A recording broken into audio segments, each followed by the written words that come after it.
Action after the election. There are now new reports that the president is delaying his promised immigration measures until after November's midterms. This despite the president's promise to act back in June due to what he called obstruction from Republican lawmakers. So how will this delay impact both parties during the midterms? Tisch Sussman is campaign director at the Center for American Progress Action Fund. She's also the former executive director of the Young Democrats of America. And Ford O'Connell, chairman of Civic Forum PAC and the former outreach director for John McCain's presidential campaign. Emily and Ford, welcome. Ford, let me start with you. Look, this measure, the executive action, we were told, was going to be the president granting legal status to 5 million illegals. Now he's delaying it. Did politics and trying to save the Democrats' keister in November play a part in this? Well, that's absolutely it, Eric. The bottom line is King Obama decided to hold off because he knew that if he pushed basically any executive action rooted in amnesty, he'd be handing the Senate in 2014 to Republicans. Here's what most people don't know.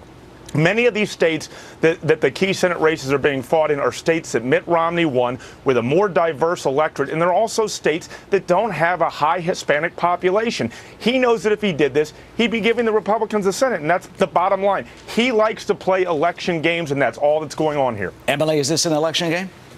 Look, I think the big thing to point out here is that Congress has taken no action. The House has taken no action on this. The president said that he would not. He was going to give Boehner as much time as he needed to pass it. Boehner did not act on the bipartisan Senate agreement that came out of the Senate. The president has said that he would take action, and he should take action.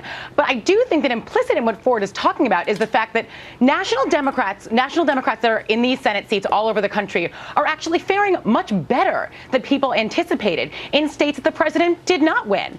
So and for the president to now introduce an issue that is, may bring out a little bit more of a Republican base, it's just not prudent at this time. Wait till after the election. Eric, let me say this to Emily's point. Here's the deal. Right now, we do not have a defining issue for this election in 2014. What we do know is that 65 to 70% of America feels the country's on the wrong track. And the reason why many of these Democrats are basically treading water in a lot of these red states is because we don't have that signature issue here. If President Obama pushed an executive action with amnesty, he recognizes it would fire up the Tea Party, the Republican grassroots, and would really give the Republicans one of those issues that they need.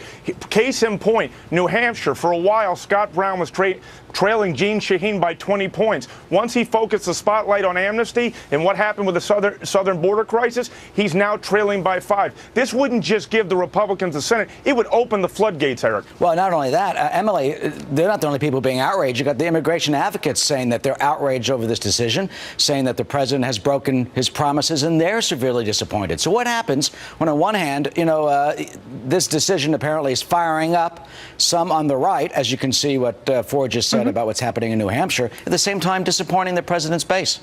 Certainly. Coming out of the 2012 election, it did seem like immigration was something that was going to be coming fairly quickly, both through Congress and through the president from executive action. Unfortunately, has not worked out that way. I do think that immigration advocates, something that they are acknowledging, is that if immigration did come to the forefront right now due to an executive action, and there was, although I do believe the Democrats will hold the Senate, but if there was a wave and the Republicans would grab the Senate, it would actually poison this issue for the few years in the future coming, so that immigration would be seen as something that was so difficult to act on that it would be very difficult to move forward on it. I totally disagree with you. If we're going to get immigration reform in this country, it's going to come with a Republican president and a Republican Senate. The problem here is President Obama likes to play games, and he doesn't understand that border security first is the way to go. And even if you look at the latest Pew poll, basically more Americans are concerned about border security first than a pathway to citizenship. You guys have been playing games. The reason why we don't have anything is because at the end of the day, you are concerned about stuffing the ballot box and winning elections and not doing what's in America's best interest. Emily, last word. So that was very strong. But I would say that the bipartisan bill that was passed out of the Senate included the strongest border security we've seen in a long time, as well as a path to citizenship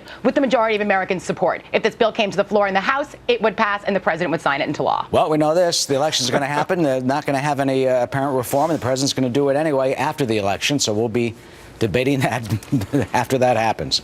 Emily and Ford, thank you so much. Thank you. Thank you, Eric. All right, though.